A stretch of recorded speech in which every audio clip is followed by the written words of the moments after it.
कामयाब बनने के 13 नियम नेपोलियन हिल के द्वारा। Think and grow rich book summary इन हिंदी। सोचिए और अमीर बनिए बाय नेपोलियन हिल। दोस्तों, दुनिया का हर इंसान अमीर और सफल बनना चाहता है, इसलिए वो हमेशा अमीर बनने के रहस्यों की तलाश में लगा रहता है। यदि आप भी अमीर बनना चाहते हैं और अमीर बनने के रहस्यों को जानना चाहते हैं तो आपको think and rich grow summary इन हिंदी से शुरुआत करनी चाहिए। Think and grow rich book संभवतः आज तक लिखी गई दुनिया के सबसे बेहतर फाइनेंशियल पुस्तकों में से एक है। सोचो और अमीर बनो नेपोलियन हिल द्वारा लिखी गई think and rich grow book का हिंदी अनुवाद है।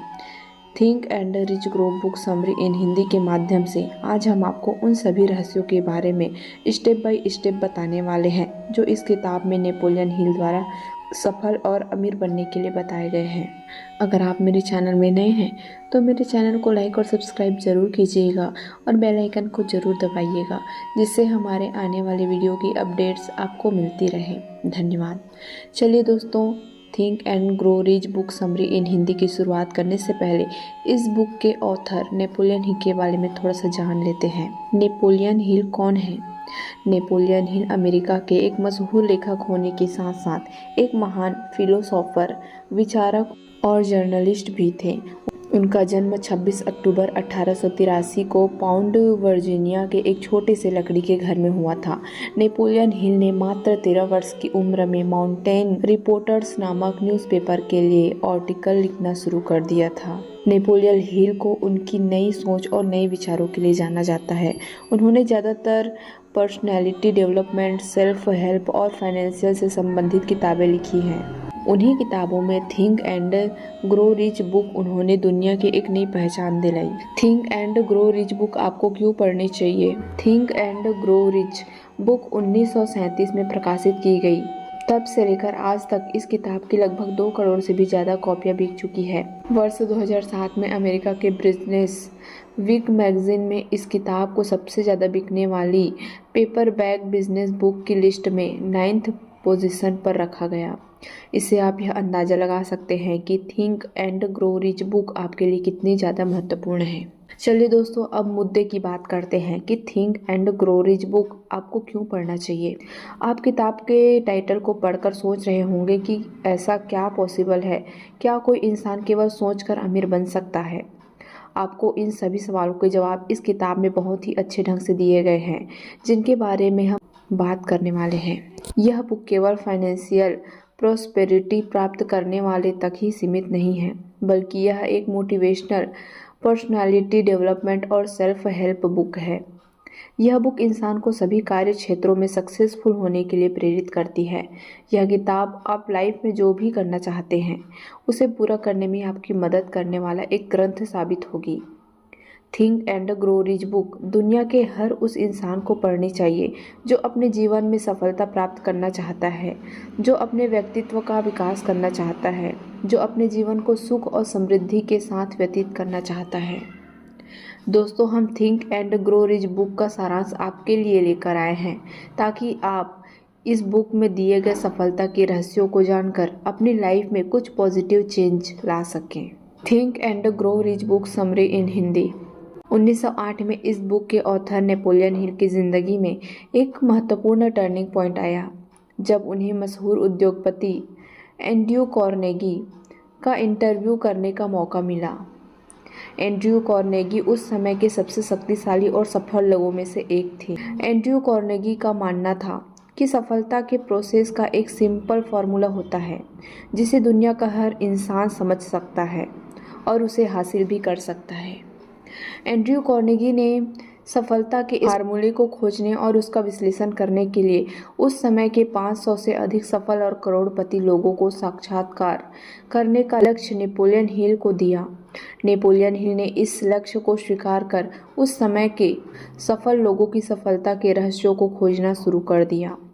नेपोलियन हिल ने Thomas Edison, Alexander Graham Bell, Henry Ford और थियोडोर रूजवेल्ट जैसे उस समय के 500 से अधिक सफल और अमीर लोगों का साक्षात्कार लिया। अलग अलग कार्य क्षेत्रों में सफलता प्राप्त करने वाले 500 से अधिक सफल लोगों का इंटरव्यू लेने के बाद नेपोलियन हिल ने महसूस किया कि सभी सक्सेसफुल लोगों में कुछ कॉमन हैबिट्स होती हैं जिनकी बदौलत उनकी ज़िंदगी में कभी भी मान सम्मान, पैसा और सुख शांति की कमी नहीं रहती।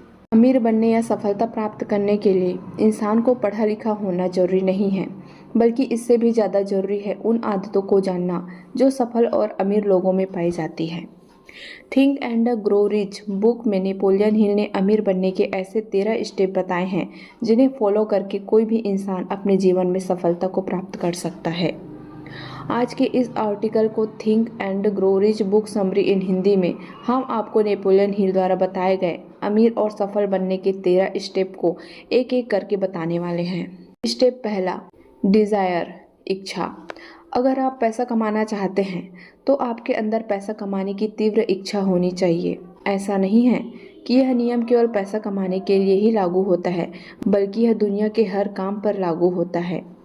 आप जो सोचते हैं आप वो कर सकते हैं, बस आपके अंदर उस काम को करने की तीव्र इच्छा होनी चाहिए। ऑथर ने इस किताब के 6 स्टेप बताए हैं जिनके जरिए आप पैसा कमाने की इच्छा को पूरा कर सकते हैं। पहला, आप जितना पैसा कमाना चाहते हैं उसे अपने मन में सोच लीजिए। यहाँ सिर्फ यह कहना काफ़ी नहीं होगा कि मैं बहुत पैसा कमाना चाहता हूँ। आपको एक निश्चित धनराशि ही सोचनी पड़ेगी, जैसे मैं 1 लाख रुपए हर महीने कमाना चाहता हूँ। दूसरा, अब आपको यह निर्धारित करना होगा कि 1 लाख रुपए हर महीने कमाने के लिए आप क्या क्या काम कर सकते हैं। जैसे आप मेरी तरह ब्लॉगिंग कर सकते हैं या फिर यूट्यूब चैनल बनाकर भी पैसा कमा सकते हैं। कहने का मतलब है कि आप अपनी पसंद का कोई ऐसा भी काम कर सकते हैं जिससे आप हर महीने 1 लाख रुपया कमा सकें। तीसरा, इसके बाद आपको एक निश्चित तारीख डिसाइड करनी होगी जिस तारीख तक आपको अपना इच्छित पैसा कमा सकते हैं। जैसे मैं दिनांक 30/12/26 तक 1 लाख रुपए हर महीना कमाना शुरू कर दूंगा। चौथा, इसके बाद आप इच्छित पैसा कमाने के लिए जिस काम को करना चाहते हैं उसे करने के लिए एक निश्चित योजना बनाएं और फिर बिना किसी देरी के उस काम को करना शुरू कर दें। पांचवा, आप कितना पैसा कमाना चाहते हैं, आप इच्छित पैसा कमाने के लिए क्या काम करेंगे, आप किस तारीख तक इच्छित पैसा कमाएंगे, उस काम को करने की आपकी योजना क्या है। इन सारे सवालों का जवाब स्पष्ट रूप से किसी कागज़ पर लिखकर एक स्टेटमेंट तैयार कर लें। छठवां, इसके बाद आप अपने इस लिखित स्टेटमेंट को दिन में 2 बार जोर जोर से पढ़ें और इसे हमेशा याद रखें। उसके बाद आता है स्टेप दूसरा, फैथ, आस्था या विश्वास। किसी चीज़ को चाहने और उसे पाने में काफ़ी अंतर होता है। आप किसी चीज़ को तब तक हासिल नहीं कर सकते जब तक आपको यह विश्वास न हो जाए कि आप उसे हासिल कर सकते हैं। अगर आप अमीर बनना चाहते हैं तो सबसे पहले आपको खुद पर भरोसा होगा कि हाँ, मैं अमीर बन सकता हूँ, क्योंकि आप जिस तरह से विचारों को अपने सबकॉन्शियस माइंड में डालते हैं, आपका सबकॉन्शियस माइंड उस तरह से काम करना शुरू कर देता है। इसलिए आपको हमेशा पॉजिटिव ही सोचना चाहिए और निगेटिव विचारों से बिल्कुल दूर रहना चाहिए। स्टेप तीसरा, ऑटो सजेशन, आत्म सुझाव। कोई भी इंसान खुद पर विश्वास करना सीख सकता है। अगर आप अपने आप से किसी भी काम के बारे में रोजाना ये कहें कि मैं यह काम कर सकता हूँ, तो एक समय ऐसा आएगा कि आप वाकई उस काम को करने में सक्षम हो जाओगे। खुद से इस तरह की बात करना ही ऑटो सजेशन कहलाता है। हमारा अवचेतन मन पूर्ण विश्वास की भावना से दिए गए किसी भी आदेश को ग्रहण कर लेता है और उन आदेशों पर एक्शन करना शुरू कर देता है। ऑटो सजेशन का सिद्धांत स्वेच्छा से सबकॉन्शियस माइंड तक पहुंचाता है। कोई भी विचार, चाहे वह सकारात्मक हो या नकारात्मक, आत्म सुझाव के सिद्धांत की सहायता के बिना अवचेतन मन में प्रवेश नहीं कर सकता। स्टेप चौथा, स्पेशलाइज्ड नॉलेज, विशेष ज्ञान। हर समस्या का समाधान ज्ञान है। अगर आप अपनी ज़िंदगी में सफल होना चाहते हैं तो आपको अपने ज्ञान को लगातार बढ़ाते रहना पड़ेगा। सक्सेसफुल लोग अपने व्यवसाय से संबंधित ज्ञान प्राप्त करना कभी बंद नहीं करते। ज्ञान बढ़ाने का मतलब यह नहीं है कि आप पूरी दुनिया की चीज़ों को याद करें। सबसे पहले आपको यह तय करना होगा कि आपको किस प्रकार के विशेष ज्ञान की आवश्यकता है। इस स्थिति में आपको केवल अपने गोल के अनुसार, यानी आप जो काम करना चाहते हैं उसी से जुड़ी सारी जानकारी प्राप्त करनी होगी। अब आप सोच रहे होंगे कि ये सब जानकारी कहाँ से मिलेगी। इसके लिए आप जिस काम के बारे में जानना चाहते हैं उस विषय से संबंधित अच्छी किताबें पढ़ सकते हैं या उस फील्ड से जुड़े सक्सेसफुल लोगों से सेमिनार अटेंड कर सकते हैं। कुछ लोग इस हीन भावना से ग्रस्त रहते हैं कि उनकी स्कूली शिक्षा सीमित रही है। मैं ऐसे लोगों को याद दिलाना चाहता हूँ कि थॉमस एडिसन अपने पूरे जीवन के केवल 3 महीने स्कूल गए थे, लेकिन ऐसा बिल्कुल नहीं है कि उनके पास शिक्षा की कोई कमी थी। ज्ञान प्राप्त करने का मतलब यह नहीं कि आप स्कूल या कॉलेज में जाकर ही ज्ञान प्राप्त करें। स्टेप 5वां, इमेजिनाइजेशन, कल्पना करना। इंसान जिस चीज़ की कल्पना कर सकता है उसको बना भी सकता है। कल्पना एक कार्यशाला है जहां इंसान द्वारा बनाई गई सभी योजनाओं को आकार दिया जाता है। कल्पनाओं 2 प्रकार की होती है, सिंथेटिक कल्पना, क्रिएटिव कल्पना। सिंथेटिक इमेजिनेशन, इस तरह की कल्पना में आप पुरानी अवधारणाओं, विचारों या योजनाओं को नए संयोजन में व्यवस्थित कर सकते हैं। क्रिएटिव इमेजिनेशन, इस तरह की कल्पना में आप कुछ ऐसा सोचते हैं जिसके बारे में आपके अलावा किसी और ने न सोचा हो, यानी कि आप कुछ ऐसा बनाने की सोच रहे हैं जो अभी तक किसी ने नहीं बनाया हो। इस स्थिति में आप बिल्कुल ज़ीरो से शुरुआत कर रहे हैं क्योंकि आपका आइडिया बिल्कुल नया है। अगर आप कुछ बड़ा करना चाहते हैं तो आपको हमेशा क्रिएटिव इमेजिनेशन पर फोकस करना चाहिए।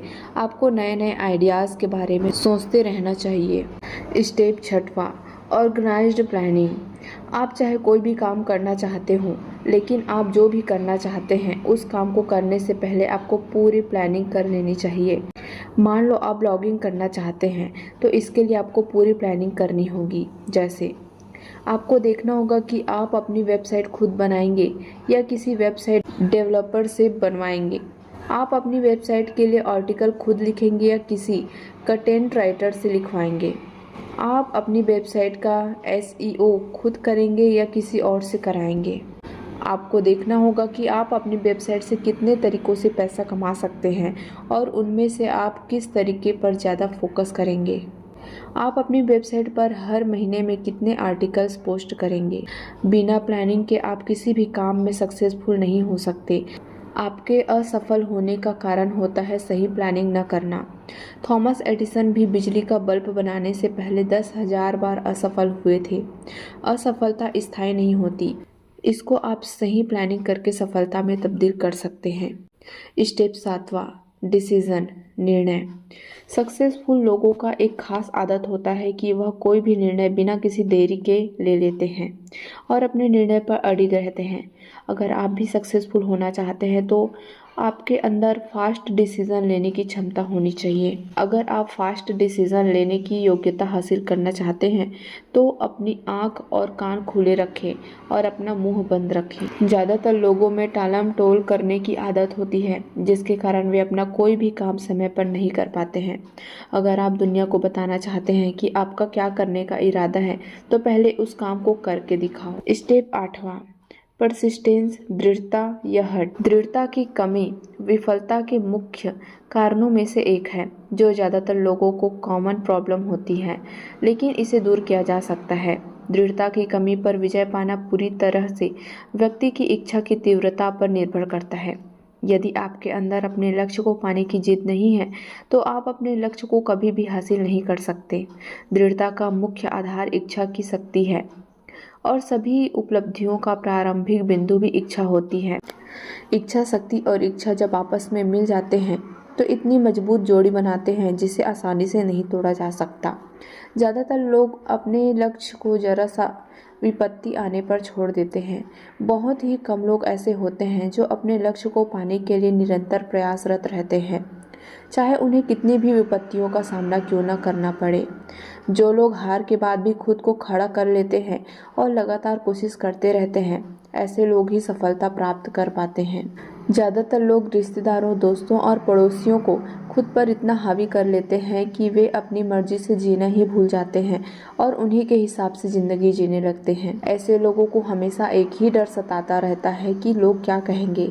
आलोचना के डर से ज़्यादातर लोग किसी नए काम की शुरुआत करने से डर जाते हैं। ऐसे मामलों में आलोचना का डर सफलता की इच्छा से मजबूत होता है जो आपके लिए सही नहीं है। आपसे ज़्यादा आपको कोई नहीं जानता। आपको क्या करना चाहिए या क्या आप कर सकते हैं, इसका जवाब आपसे बेहतर कोई नहीं दे सकता। यह दुनिया राय चंदों से भरी पड़ी है जो आपको हर कदम पर राय देंगे, लेकिन अगर आप कामयाब होना चाहते हैं तो आपको अपनी ज़िंदगी के फैसले खुद ही लेने होंगे। आज मैं आपको 4 ऐसे स्टेप बताऊंगा जो आपके अंदर किसी भी काम को करने की लगन पैदा कर देंगे। इसके लिए किसी विशेष एजुकेशन की आवश्यकता नहीं है, बल्कि थोड़े से समय और प्रयास से आप ऐसा कर सकते हैं। पहला, आपके पास ऐसा गोल होना चाहिए जिसे प्राप्त करने की आपके अंदर गहरी इच्छा हो। दूसरा, आपके पास एक ऐसा एक्शन प्लान होना चाहिए जिस पर आप निरंतर काम कर सकते हैं। तीसरा, आपको अपने माइंड में नकारात्मक सुझावों को प्रवेश नहीं होने देना है। ऐसा नकारात्मक सुझाव अक्सर रिश्तेदारों, दोस्तों और परिचितों द्वारा दिए जाते हैं। चौथा, आपको एक या एक से अधिक ऐसे व्यक्तियों के साथ दोस्ताना व्यवहार रखना होगा जो आपकी योजना और उद्देश्यों का पालन करने के लिए आपको प्रोत्साहित करें। Step 9, power of mastermind. आप चाहे किसी भी फील्ड में काम क्यों ना कर रहे हों, लेकिन आपके पास एक मास्टरमाइंड ग्रुप होना बहुत ज़रूरी है। मास्टरमाइंड ग्रुप ऐसे लोगों का समूह होता है जो आपकी नॉलेज को बढ़ाता है। अगर आप लाइफ में कुछ बड़ा करना चाहते हैं तो आप अकेले कुछ नहीं कर सकते, क्योंकि हो सकता है आपको सभी चीज़ों की नॉलेज ना हो। हर इंसान किसी न किसी चीज़ में एक्सपर्ट होता है, इसलिए आपको अपने फील्ड से रिलेटेड एक्सपर्ट लोगों से मेलजोल बढ़ाना चाहिए। ये एक्सपर्ट लोग ही आपकी योजनाओं को सफल बनाने में आपकी मदद कर सकते हैं। आप इन एक्सपर्ट लोगों को अपने मास्टरमाइंड ग्रुप में शामिल कर सकते हैं। अब इसका मतलब यह नहीं कि आप स्वार्थी बन जाएं। आपको भी उनके लाभ का ध्यान रखना होगा, क्योंकि बिना किसी लाभ के कोई भी इंसान आपके साथ ज़्यादा दिन तक नहीं टिक सकता। स्टेप 10, सेक्स ट्रांसफॉर्मेशन, सेक्स के रूपांतरण। किसी तत्व या ऊर्जा के लिए एक रूप से दूसरे रूप में रूपांतरित होना ट्रांसफॉर्मेशन कहलाता है। सेक्स की इच्छा सबसे पावरफुल मानवीय इच्छाओं में से एक है। संभोग की इच्छा इतनी मजबूत और उत्तेजक होती है कि इंसान उसके चक्कर में अपनी ज़िंदगी और मान सम्मान को भी दांव पर लगा देता है। वैज्ञानिक अनुसंधान ने कुछ महत्वपूर्ण तथ्यों का खुलासा किया है कि बड़ी उपलब्धियां प्राप्त करने वाले मनुष्य अत्यधिक विकसित सेक्स स्वभाव वाले मनुष्य हैं। यह ऐसे लोग हैं जो सेक्स रूपांतरण की कला को समझते हैं। Step 11, the power of your subconscious mind, अवचेतन मन की शक्ति। हमारे माइंड के 2 हिस्से होते हैं, एक होता है कॉन्शियस माइंड और दूसरा होता है सबकॉन्शियस माइंड। कॉन्शियस माइंड का काम होता है सोच विचार करना और सबकॉन्शियस माइंड का काम होता है आपकी सोच पर विश्वास करना। सबकॉन्शियस माइंड पर हमारा कोई कंट्रोल नहीं होता है, लेकिन हमारी सारी इच्छाएं, भावनाएं और फैसले इसी से कंट्रोल होते हैं। आप जैसा सोचते हैं या करते हैं, सबकॉन्शियस माइंड उस पर पूरी तरह यकीन कर लेता है। चलिए इसे एक उदाहरण से समझते हैं। जब आप कंप्यूटर कीबोर्ड पर टाइप करना सीखते हैं तो शुरुआत के कुछ दिनों तक आपको सोचना पड़ता है कि कौन सा अल्फ़ाबेट या नंबर कहाँ पर है। इस स्थिति सोचने का काम आपका कॉन्शियस माइंड करता है, लेकिन कुछ ही दिनों बाद जब आप टाइप करना सीख जाते हैं तो आपके हाथों की उंगलियां आंखों से बिना देखे ही सही बटन पर पहुंच जाती है और आप बिल्कुल सही से टाइप करने लगते हैं। ऐसा आपके सबकॉन्शियस माइंड की वजह से होता है, क्योंकि अब आपका सबकॉन्शियस माइंड पूरी तरह यकीन कर चुका है और जिस बात पर सबकॉन्शियस माइंड को यकीन हो उसके बारे में कॉन्शियस माइंड को दोबारा सोचने की ज़रूरत नहीं पड़ती। इसलिए आपको हमेशा पॉजिटिव विचारों के बारे में ही सोचना चाहिए। ये पॉजिटिव विचार धीरे धीरे आपके सबकॉन्शियस माइंड में बैठ जाएगी और इसके बाद आपकी ज़िंदगी में जो होगा वो पॉजिटिव ही होगा। ऑथर द्वारा think and grow rich book में 7 सबसे शक्तिशाली सकारात्मक भावनाएं बताई गई हैं जिनमें हमको महारत हासिल करनी चाहिए। इच्छा, आस्था, प्यार, सेक्स, उत्साह, रोमांस और आशा। उपरोक्त 7 सकारात्मक भावनाओं के अलावा ऑथर द्वारा 7 प्रमुख नकारात्मक भावनाओं के बारे में भी बताया गया है जिनसे हमें बचना चाहिए, जैसे डर, ईर्ष्या, घृणा, बदला, लालच, अंधविश्वास और क्रोध। Step 12, the brain. आप जानते हैं दिमाग दुनिया की सबसे पावरफुल मशीन है और खुशी की बात यह है कि ये पावरफुल मशीन दुनिया में सिर्फ इंसान को ही दी गई है, इसलिए आपको इसका पूरा फ़ायदा उठाना चाहिए। हमारा ब्रेन 2 तरीके से काम करता है। यह विचारों को प्रसारित करता है और ग्रहण भी करता है। अच्छे विचारों का हमारी सफलता में बहुत बड़ा योगदान होता है। स्टेप 13वां, सिक्स्थ सेंस। सिक्स्थ सेंस की पावर का कुछ लोग ही अच्छे से यूज़ कर पाते हैं, क्योंकि ज़्यादातर लोगों को इसके बारे में पता ही नहीं होता है। चलिए समझने की कोशिश करते हैं कि आखिर सिक्स्थ सेंस यानी छठी इंद्रियां का क्या मतलब होता है। इसे एक उदाहरण से समझते हैं। आप जानते होंगे कि आईपीएल मैच के लिए खिलाड़ियों की बोली लगाई जाती है। खिलाड़ियों को खरीदने वाले लोग अपने सिक्स्थ सेंस यूज़ करके खिलाड़ियों को खरीदते हैं, क्योंकि उन्हें लगता है कि जिस खिलाड़ी को उन्होंने खरीदा है वह अच्छा परफॉर्मेंस करेगा। अब हो सकता है वो खिलाड़ी अच्छा परफॉर्मेंस करे, और यह भी हो सकता है कि वो अच्छा परफॉर्मेंस ना करे। सिक्स्थ सेंस ऐसी चीज़ नहीं है जिसे आप अपनी इच्छा से पहन और उतार सकें। सिक्स्थ सेंस एक ऐसी क्षमता है जिसे इस किताब में दिए गए सिद्धांतों का प्रयोग करके धीरे धीरे विकसित किया जा सकता है। तो बताइए दोस्तों, कैसा लगा हमारा यह think and grow rich book summary. अगर आपको पसंद आए तो चैनल को लाइक और सब्सक्राइब जरूर कीजिएगा।